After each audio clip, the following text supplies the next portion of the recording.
Salam dan salam sejahtera. Bacaan Renungan Harian 28 Mei 2026 Kamis. Tema, agar kita tidak lupa. Mari berdoa. Bapa Surgawi, hari ini kami mau membaca firman-Mu. Biarlah kiranya kuasa Roh Kudus masuk ke dalam hati dan pikiran kami, agar kami bersedia menerima firman-Mu.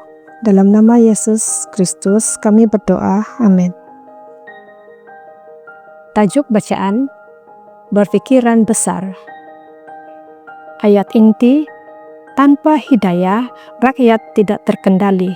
Amsal 29 ayat 18. Pemikiran yang kecil membawa kepada hasil yang kecil. Kebanyakan Adventist Sabbatarian pada tahun 1850-an berpikiran kecil.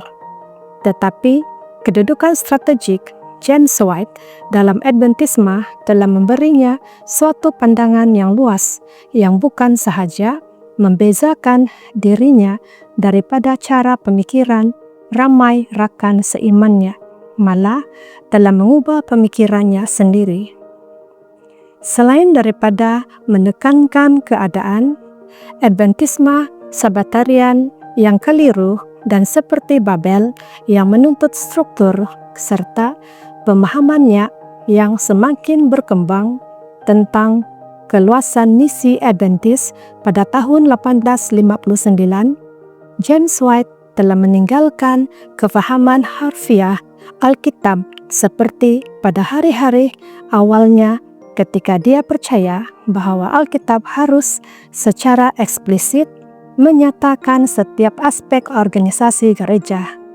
Kini beliau berhujah bahwa kita tidak sepatutnya takut terhadap sistem yang tidak bertentangan dengan Alkitab dan yang disetujui oleh akal yang waras.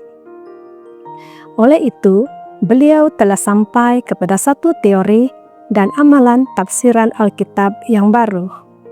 James telah beralih daripada prinsip pentaksiran Alkitab yang berpegang bahwa hanya perkara yang disebut secara jelas dalam Alkitab suci sahaja yang dibenarkan, kepada satu pendekatan tafsiran yang menerima apa sahaja selagi tidak bercanggah dengan Alkitab. Transformasi dalam pemikiran itu amat penting bagi langkah-langkah kreatif dalam organisasi gereja yang akan disokong oleh James White pada tahun 1860-an.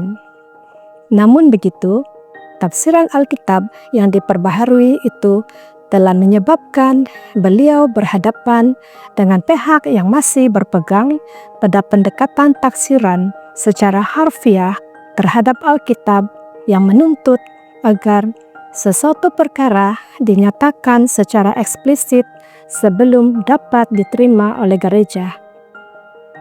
Untuk menjawab pemikiran sedemikian, White menyatakan bahwa tiada satu pun dalam Alkitab yang mengatakan orang Kristen harus mempunyai penerbitan mingguan, mesin cetak berkuasa steam, membina rumah ibadat, atau menerbitkan buku.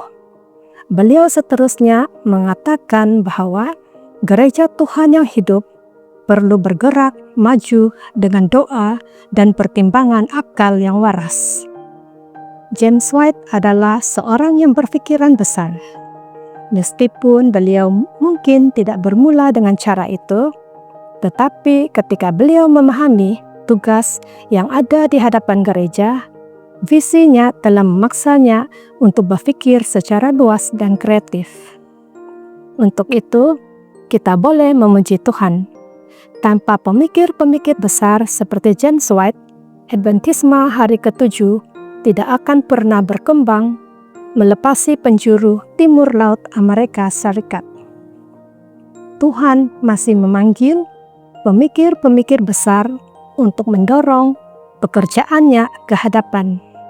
Dan Dia sedang meminta setiap daripada kita untuk memikirkan perkara yang lebih besar tentang apa yang boleh kita lakukan untuk pekerjaannya di bumi ini.